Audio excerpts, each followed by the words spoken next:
সুলাইমান আলাইহিস সালাম শক্তিশালী একজন নবী ছিল। উনি মালাকুল মাউতকে বলেছিলেন, মালাকুল মাউত, আমার মৃত্যুর সামান্য কিছু আগে আমারে বইলো, আমার একটা কাজ আছে।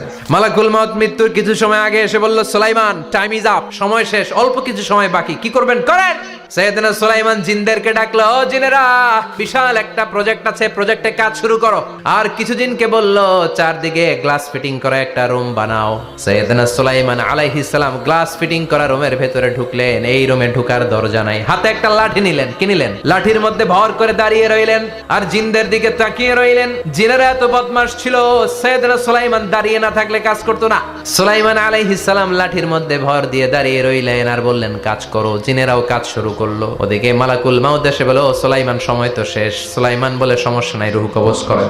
মালাকুল মাউত ওইভাবে লাঠিতে ভর দেওয়া অবস্থায়, দাঁড়ানো অবস্থায় সাইয়েদনা সুলাইমান আলাইহিস সালামের রূহ কবজ করে নিলেন। উনি এমন ভাবে দাঁড়িয়েছেন, রূহ চলে গেল, লাশ হয়ে দাঁড়িয়ে